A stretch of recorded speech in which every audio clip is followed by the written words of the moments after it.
Everyone, आज की video में हम करने वाले हैं एक्सरसाइज 3.1 स्टार्ट। बट उससे पहले एक दो टॉपिक जो रहते थे हमारे वो हम कंप्लीट करेंगे। जिसने इस वीडियो का पार्ट फर्स्ट नहीं देखा है वो नीचे लिंक दिया गया है, उसको ओपन करके देखें और उसके बाद ये वीडियो देखें। तो इसमें सबसे पहले दिया गया है डायगनल्स। तो देखिए, diagonal is a line segment connecting two non consecutive vertices of a polygon. क्या होता है? डायगनल एक लाइन सेगमेंट होती है जो दो नॉन कंसेक्यूटिव वर्टेक्स को ज्वाइन करने पे बनती है। जैसे मैं लेता हूँ एक 4 साइडेड फिगर, तो यहाँ पे हमारे पास 4 वर्टेक्स इनके यानी 4 कॉर्नर। तो मैं देखूँ, अगर मैं ए से चलता हूँ इधर की तरफ तो मेरे पास बी टकराएगा। अगर मैं ए से चलूँगा तो बी टकराएगा रास्ते में। इसका मतलब ए और बी क्या है? कंसेक्यूटिव। और अगर मैं इधर चलूँगा तो डी टकराएगा रास्ते में। इसका मतलब ए और डी भी क्या है? कंसेक्यूटिव। जो साइड हमें दे रखी है पहले से ही, लेकिन ए और सी आपस में नहीं टकरा रहे। तो आपको अगर ये पहचान करनी है कि नॉन कंसेक्यूटिव वर्टेक्स कौन से हैं, तो आप सिंपली ये ध्यान रखें, जो रास्ते में आएगा वो कंसेक्यूटिव, जो रास्ते में नहीं आएगा वो नॉन कंसेक्यूटिव। जैसे ए से चलेंगे तो या तो डी आएगा या बी आएगा, तो ये दोनों ए के रास्ते में आ रहे हैं, लेकिन सी तो नहीं आ रहा। तो हम कह सकते हैं ए और सी क्या है? Non consecutive vertex. तो नॉन कंसेक्यूटिव वर्टेक्स को ज्वाइन करने पे जो लाइन सेगमेंट बनती है उसे हम क्या कहते हैं? डायगोनल। ऐसे बी और डी भी नहीं टकराएंगे, तो बी और डी को ज्वाइन करके क्या बना? B D. तो वो भी क्या होगी? डायगोनल। तो यहाँ पे जो 4 साइडेड फिगर है इसके 2 डायगोनल्स हैं, दैट इज ए सी और बी डी। ऐसे ही एक एग्जाम्पल हमें दे ही रखा है। यहाँ पे 1 2 3 4 5 साइड दे रखी है, यानी कि ये क्या है? हमारा पेंटागन। तो पेंटागन में कितने डायगोनल होते हैं? देखें, ए लिया तो ए के साथ तो ई आएगा इसके रास्ते में, इधर से बी आएगा, तो बी या ई तो हम नहीं ले सकते, लेकिन डी और सी तो इनके रास्ते में नहीं आएंगे। तो एक इन्होंने डी से ज्वाइन किया, एक इन्होंने सी से। तो मैं नेम लिखते चलता हूँ, ए सी ए डी। अब इन्होंने लिया बी, तो बी को ए से ज्वाइन नहीं कर सकते, ना ही सी से, तो इन्होंने बी को ई से किया और बी को डी से। इसके बाद इन्होंने देखा सी को बी से नहीं कर सकते, डी से नहीं कर सकते, तो ए और ई से कर सकते, लेकिन सी ए बनाएंगे तो ये हमारा पहले से ही ज्वाइन है, तो सी को ई से कर सकते हैं। अब इन्होंने देखा डी, तो डी तो या तो ए से होगा या बी से, तो ए से भी हो चुका डी, बी से भी हो चुका। ऐसे ई जो है या तो सी से या बी से, तो बी से भी हो चुका और ई से भी, सी से भी, यानी 1 2 3 4 5। तो पेंटागन जिसकी 5 साइड होती है उसमें कितने डायगोनल होते हैं? 5। और ऐसा कुछ ज़रूरी नहीं है कि जितनी साइड होगी उतने ही डायगोनल हो। दिस इज अ कोइंसिडेंस कि पेंटागन में 5 साइड होते हैं और डायगोनल भी 5 ही हैं। यहाँ पे 4 साइड थी लेकिन फिर भी डायगोनल कितने आए? 2। चलिए देखते हैं एक हेक्सागन का, आप करके देखिए। मैं एक हेक्सागन दे रहा हूँ आपको, P Q R S T U. तो ये एक हेक्सागन है, यानी जिसकी 6 साइड होती हैं।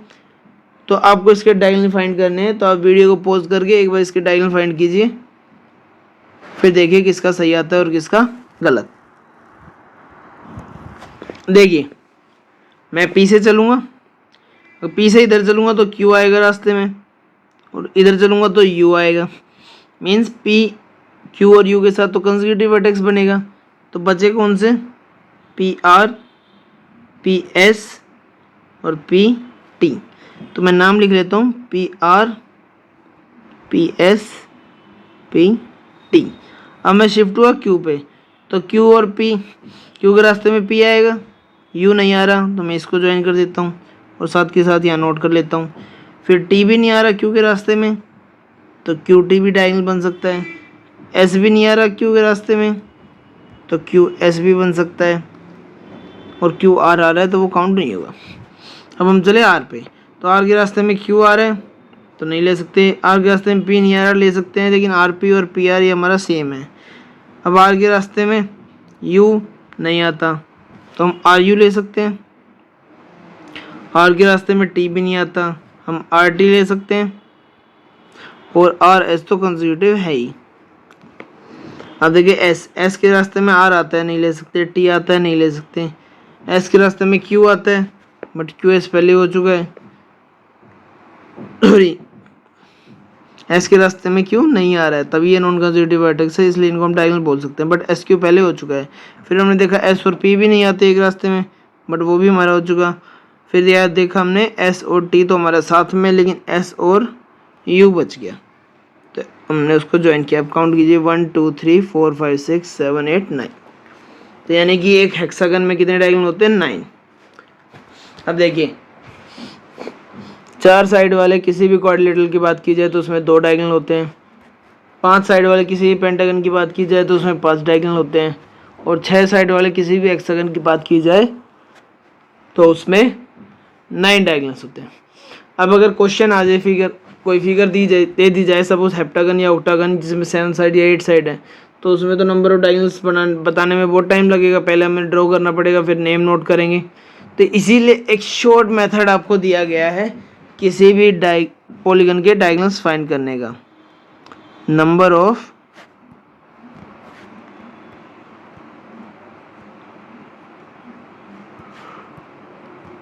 Diagonals of a polygon. तो किसी भी पॉलीगन के नंबर ऑफ डायगोनल्स निकालने उसके लिए फॉर्मूला है n into n minus 3 by 2। n into n minus 3 by 2, जहाँ पे जो n है वो क्या है? इसकी नंबर ऑफ साइड्स। n क्या है? इसकी नंबर ऑफ साइड्स। तो आपका फॉर्मूला आ गया नंबर ऑफ डायगोनल्स फाइंड करने का, n into n minus 3 by 2। तो ये हम चेक भी कर सकते हैं, जैसे कि यहाँ पे हेक्सागन दे रखा था और इसके हमें नंबर ऑफ डायगोनल्स निकालने थे।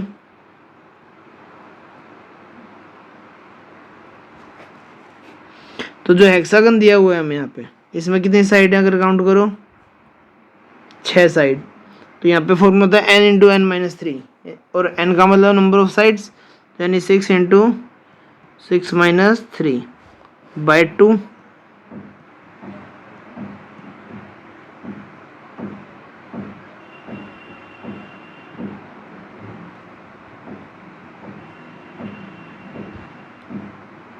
यहाँ पे हमारा आ जाएगा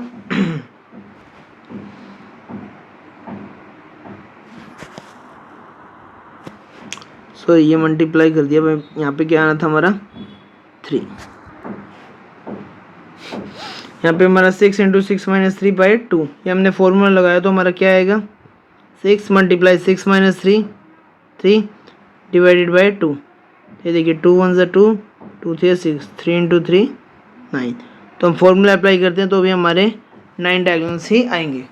तो यहाँ पे हमारे पास एक फॉर्मूला आ गया है कि कभी भी हमें नंबर ऑफ डायगोनल्स निकालने तो हम क्या करेंगे? n into n minus 3 by 2, यानी number of sides multiply number of sides minus 3 by 2। तो ये था हमारा डायगोनल्स निकालने का फॉर्मूला। आगे चलते हैं।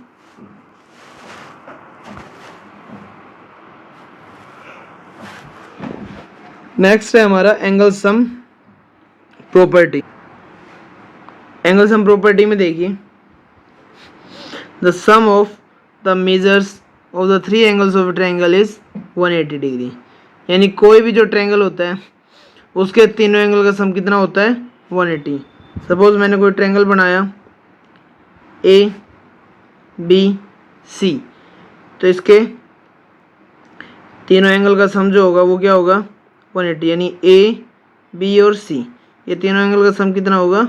180। एंगल ए, एंगल बी और एंगल सी, इन तीनों का सम 180 डिग्री होगा। किसी भी पॉलीगन में उसके इंटीरियर एंगल का सम जो होता है उसे ही उसकी एंगल सम प्रॉपर्टी बोलते हैं।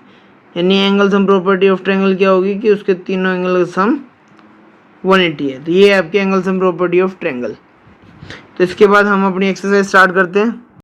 एक्सरसाइज 3.1, क्वेश्चन नंबर फर्स्ट है हमारा, गिवन है आर सम फिगर्स। यहाँ पे हमें कुछ फिगर्स दी हुई है और आगे बोला गया है classify each of them on the basis of the following. तो यहाँ पे हमें 5 पार्ट्स दे रखे हैं जिसमें अलग अलग हमें कर्व के बारे में बोला गया और उसके अकॉर्डिंग हमें क्लासीफाई करना है, यानी हमें छांटना है। तो पहला क्या रखा है? Simple curve. तो इन 8 फिगर में से हमें बताना है सिंपल कर्व कौन सा होगा। तो आप अपनी सिंपल कर्व की डेफिनेशन रिमाइंड कीजिए। कोई भी कर्व जिसमें जो पेन है बार बार ट्रेस ना किया गया हो, एक दूसरे को कट ना करे, वो हमारा क्या होता है? Simple curve. और जिसमें हमने पेन को लिफ्ट ना किया हो। तो फर्स्ट देखिए इजीली बनाया जा सकता है। बिना पेन उठाए या ट्रेस करें। तो जो ए पार्ट होगा हमारा सिंपल कर्व, उसमें हमारा क्या क्या आ जाएगा, फर्स्ट फिगर आ जाएगी। उसके बाद सेकंड फिगर भी बनाई जा सकती है बिना पेन उठाए और ट्रेस करें। थर्ड में अगर मैं एक सर्कल बनाऊंगा तो मेरे को दूसरा बनाने के लिए यहाँ से पेन उठाना पड़ेगा, तो ये नहीं आ सकती। फोर्थ भी नहीं आ सकती क्योंकि इसमें पेन ट्रेस किया गया है। फिफ्थ आ सकती है।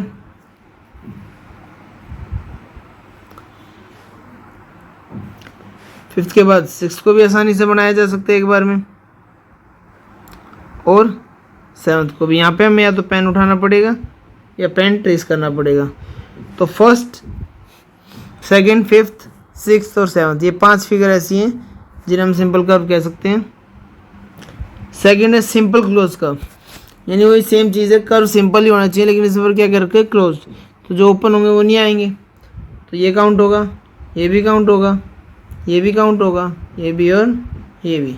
इसका मतलब सेकंड पार्ट में भी सेम फर्स्ट वाले रिपीट होंगे क्योंकि इसमें इन 5 में कोई भी ओपन कर्व नहीं है, सभी के सभी क्लोज्ड हैं।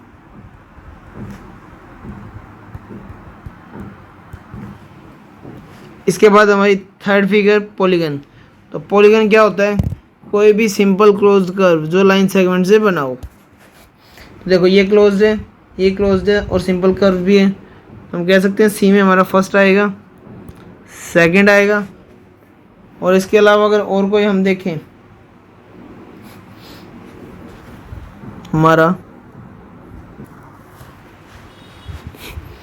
तो हमारी फर्स्ट और सेकंड जो है पॉलीगन में काउंट होंगे। इसके अलावा सिर्फ यही फिगर है जो लाइन सेगमेंट से बनी हुई है। बट पॉलीगन वो होता है जो सिंपल क्लोज कर्व हो और लाइन सेगमेंट से बना हो। ये लाइन सेगमेंट से तो बना हुआ है लेकिन सिंपल क्लोज कर्व नहीं है, तो इसको हम पॉलीगन में काउंट नहीं करेंगे। D, convex polygon. तो मैंने आपको बताया था कॉन्वेक्स पॉलीगन क्या होता है, कोई भी ऐसा पॉलीगन जिसके डायगोनल्स इंटीरियर में लाई करें, और सेकंड पॉइंट ये बताया था जिसके सभी एंगल्स जो हैं 180 डिग्री से कम हो, तो वो हमारा क्या होता है, कॉन्वेक्स पॉलीगन। तो यहाँ पे देखा जाए तो सिर्फ यही 2 पॉलीगन है जिनमें अगर इसकी बात की जाए तो इसका तो डायगोनल बाहर भी आ सकता है लेकिन इसके डायगोनल अंदर की तरफ ही आएंगे। तो ये हमारा क्या होगा, कॉन्वेक्स पॉलीगन। और ई कॉनकेव पॉलीगन, तो मैंने आपको बताया था कॉनकेव पॉलीगन क्या होता है, जिसका कोई भी एक एंगल 180 से बड़ा होगा, बाकी एंगल कुछ भी हो लेकिन एक एंगल तो 180 से बड़ा मिलेगा, और उसका कोई भी डायगोनल जो है बाहर मिलेगा ही मिलेगा। जैसे यहाँ देखें ये पॉइंट जो है नॉन कंसेक्यूटिव वर्टेक्स, इनको ज्वाइन करते हैं तो ये डायगोनल बनेगा, तो ये बाहर की तरफ लाई करे। दूसरा अगर देखा जाए तो ये एंगल जो है हमारा क्या है, 180 से बड़ा, क्योंकि ये एंगल होता है 180, अगर उससे अप्रोच जाओगे तो 180 से बड़ा हो जाएगा। तो यानी कि ये फर्स्ट वाला पार्ट जो है एक कॉनकेव पॉलीगन है। तो यहाँ पे आपका फर्स्ट क्वेश्चन कंप्लीट हो गया। आइए नेक्स्ट क्वेश्चन पे चलते हैं।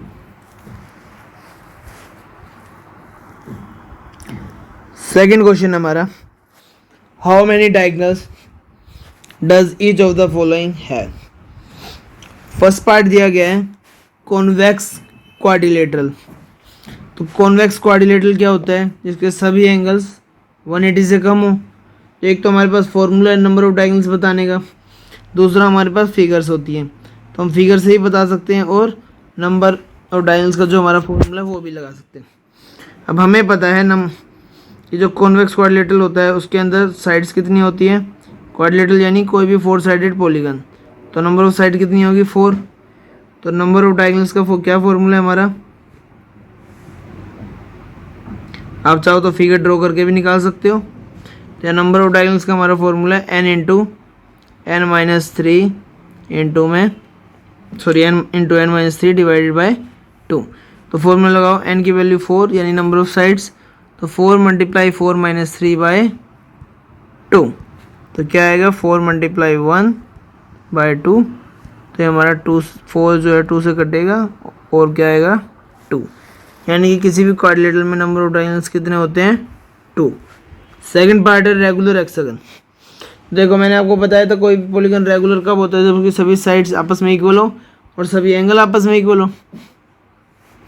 बट कोई भी पॉलीगन रेगुलर हो या ना हो, इससे उसके डायगोनल्स पे कोई फर्क नहीं पड़ता। तो यहाँ पे हम सिर्फ ये देखेंगे हेक्सागन में साइड्स कितनी है।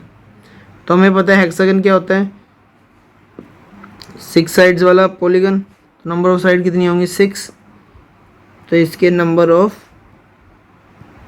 डायगोनल्स कितने हो जाएंगे 6 मल्टीप्लाई में 6 माइनस 3 डिवाइडेड बाय 2, यानी 6 इंटू 3 डिवाइडेड बाय 2, ये हमारा कट जाएगा 3 3 9, यानी कि रेगुलर हेक्सागन में कितने डायगोनल्स होते हैं 9 डायगोनल। नेक्स्ट है हमारा ट्रायंगल। तो ट्रायंगल के अंदर नंबर ऑफ साइड्स कितनी होती हैं 3, तो नंबर ऑफ डायगोनल्स कितने हो जाएंगे। वैसे तो आपको पता लग ही गया होगा कि ट्रायंगल के अंदर डायगोनल्स पॉसिबल नहीं है, क्योंकि उसके कोई भी एक वर्टेक्स लोगे तो बाकी दोनों उसके कंसेक्यूटिव होंगे, और डायगोनल तब बनते हैं जब नॉन कंसेक्यूटिव वर्टेक्स को ज्वाइन करें। तो यह फॉर्मूला लगाएंगे तो क्या आएगा 3 इंटू 3 माइनस 3, क्योंकि ट्रायंगल में जो है हमारी 3 साइड्स होती हैं। कोई भी ट्रायंगल की अगर हम बात करें तो उसमें हमारी 3 साइड्स होती हैं। तो 3 साइड वाले पॉलीगन यानी कि ट्रायंगल में अगर हम अप्लाई करते हैं फॉर्मूला हमारा, तो क्या आएगा n इंटू एन माइनस 3, यानी 3 इंटू 3 माइनस 3 डिवाइडेड बाई 2, तो 3 मल्टीप्लाई 3 माइनस 3 0 डिवाइडेड बाई 2। अब 0 को 3 से मल्टीप्लाई करेंगे तो 0 आएगा, और 2 से डिवाइड करेंगे तो भी 0।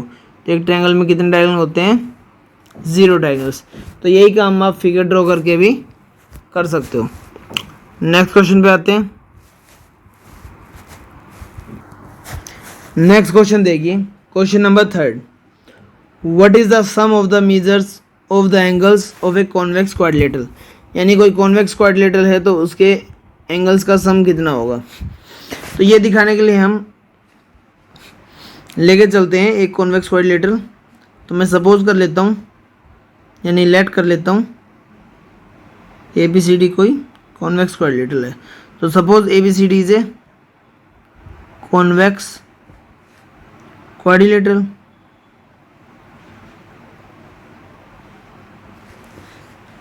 तो उसकी फिगर कैसी होगी, कुछ इस तरीके से होगी। ठीक है, अब इसके एंगल का सम फाइंड करने के लिए हम क्या करेंगे, इसके किसी भी एक डायगोनल को ज्वाइन करके इसको 2 ट्रायंगल में डिवाइड कर देंगे। ऐसा हम इसलिए करेंगे क्योंकि हमें पता है ट्रायंगल के तीनों एंगल का सम 180 होता है। तो इसके चारों एंगल का सम निकालने के लिए हम इसको 2 ट्रायंगल में डिवाइड करेंगे। तो उसके लिए हम इसमें क्या करेंगे, ज्वाइन कर देंगे कोई भी एक डायगोनल। सपोज मैंने यहाँ पे BD ज्वाइन किया, तो देखिए यहाँ पे 2 ट्रायंगल बन गए इन ट्रायंगल ABD। क्या होगा यहाँ पे, इस ट्रायंगल के अंदर 3 एंगल है 1 2 3, ऐसे यहाँ पे 4 5 6। तो ट्रायंगल ABD के अंदर angle 1 plus angle 2 plus angle 3 कितना है 180 डिग्री, क्योंकि ट्रायंगल के 3 एंगल का सम कितना होता है 180 डिग्री। तो हम कह सकते हैं angle sum property of triangle. ऐसे ही ट्रायंगल BCD में एंगल 4 एंगल 5 और एंगल 6, इनका सम कितना होगा 180 डिग्री, यानी angle sum property of triangle. अब यहाँ पे 2 इक्वेशंस बन गई। अगर इन दोनों इक्वेशंस को हम ऐड कर दें तो देखो क्या आएगा हमारे पास, equation first plus equation second क्या बनेंगे, लेफ्ट का लेफ्ट में ऐड होगा angle 1 plus angle 2 plus angle 3 plus angle 4 plus angle 5 plus angle 6। जो लेफ्ट है वो लेफ्ट में ऐड होगा और राइट साइड राइट में ऐड होगी। तो हमने एंगल इक्वेशन फर्स्ट और सेकंड को ऐड किया। तो अब देखिए एंगल 1 क्या था फिगर में, एंगल A, एंगल 2 और 4 मिलके D बनाएंगे। तो मैं 2 और 4 का पेयर ले लेता हूँ, एंगल 2 प्लस एंगल 4। ऐसे ही 3 और 5 मिलके एंगल B बनाएंगे। तो मैं एंगल 3 और 5 का पेयर ले लेता हूँ, बचेगा एंगल 6 और राइट साइड में आ जाएगा हमारा 360। अब देखिए एंगल 2 प्लस 4 मिलके ये एंगल बनेगा यानी एंगल D, 3 प्लस 5 मिलके बनेगा एंगल B और 6 जो है एंगल C। तो यहाँ से प्रूव हुआ कि angle A plus B plus C plus D, इन चारों एंगल का सम कितना होता है 360। दैट मीन्स किसी भी क्वाड्रिलेटरल के चारों एंगल का सम कितना होगा 360। और इसमें एक क्वेश्चन और दे रखा है, will this property hold if the quadrilateral is not convex. यानी इन्होंने यहाँ पे एक चीज़ और पूछी कि अगर ये क्वाड्रिलेटरल कॉन्वेक्स ना होता, जिसमें हमने दिखाया कि चारों एंगल का सम 360 है, अगर ये क्वाड्रिलेटरल कॉन्वेक्स नहीं होता तो तब भी क्या इस क्वाड्रिलेटरल के एंगल का सम 360 होता। मीन्स अगर ये कॉन्वेक्स नहीं होता तो कौन सा होता, कॉनकेव क्वाड्रिलेटरल। सपोज कर लेते हैं, suppose A B C D is non convex quadrilateral. अगर ये नॉन कॉन्वेक्स क्वाड्रिलेटरल होगा दैट मीन्स ये कॉनकेव है, तो इसका एक एंगल 180 से बड़ा मिलेगा। तो मैं ड्रॉ कर लेता हूँ एक non convex quadrilateral A B C और डी। तो एक वर्टेक्स, एक एंगल ये हो गया, एक ये हो गया, एक ये हो गया और एक ये वाला आ गया। तो ये हमारा नॉन कॉन्वेक्स क्वाड्रिलेटरल है। तो अब इसमें देखिए काम इसमें भी हम वही करेंगे, हम इसमें डायगोनल ज्वाइन कर लेते हैं। तो मैंने इसमें ज्वाइन कर दिया, ज्वाइन बी डी। अब बी डी ज्वाइन करने के बाद इसमें 3 एंगल बनेंगे, वही 1 2 3 और ऐसे यहाँ पे 4 5 6। अब देखिए in triangle A D B, जो ये वाला ट्रायंगल है ये वाला, तो इसमें angle 1 plus angle 2 plus angle 3, तीनों का सम कितना होगा 180 डिग्री होगा। Angle sum property of triangle. ऐसे ही दूसरा triangle in triangle B D C, इसमें angle 4 plus angle 5 plus angle 6 कितना होगा 180 डिग्री। रीज़न क्या आएगा, angle sum property of triangle. तरीका सेम रहेगा जो हमने पहले किया था। 2 इक्वेशंस बनेगी, दोनों इक्वेशंस को ऐड करेंगे। तो उसके लिए हम लेफ़्ट का लेफ़्ट में और राइट का राइट में ऐड करेंगे, यानी angle 1 plus angle 2 plus angle 3 plus angle 4 plus angle 5 plus angle 6 और राइट साइड में 180 डिग्री प्लस 180 डिग्री। तो अब देखिए एंगल 1 क्या था हमारी फिगर में ए, 2 और 4 को मिलके बन रहा है हमारा एंगल डी, और 3 और 6 से बनेगा एंगल बी। तो इनको हम पेयर में ले लेते हैं, angle 2 plus angle 4, angle 3 plus angle 6 plus angle 5। तो ये राइट साइड में आ गया 360। अब देखिए एंगल 2 और 4 को जोड़ेंगे तो एंगल डी बनेगा, एंगल 3 और 6 को जोड़ेंगे तो एंगल बी बनेगा, यानी ये एंगल और ये एंगल जोड़ के ये पूरा एंगल आ रहा है, ये एंगल और ये एंगल जोड़ के ये पूरा एंगल आ रहा है। बचा एंगल 5 यानी एंगल सी। तो ये क्या आया हमारा 360, यानी angle A plus angle B plus angle C plus angle D, चारों एंगल का सम 360 ही आया। तो इससे हमें क्या पता लगा कि क्वाड्रिलेटरल चाहे कॉन्वेक्स हो या नॉन कॉन्वेक्स हो, उसके चारों एंगल का सम हमेशा कितना आएगा 360 डिग्री। तो यहाँ पे हमारा क्वेश्चन नंबर 3 कंप्लीट हो गया है। बाकी के क्वेश्चंस हम नेक्स्ट वीडियो में करेंगे। तब तक आप इस वीडियो को और इसके पार्ट फर्स्ट को अच्छे से देखें, और वीडियो अच्छी लगे तो लाइक करें, शेयर करें और कमेंट करें।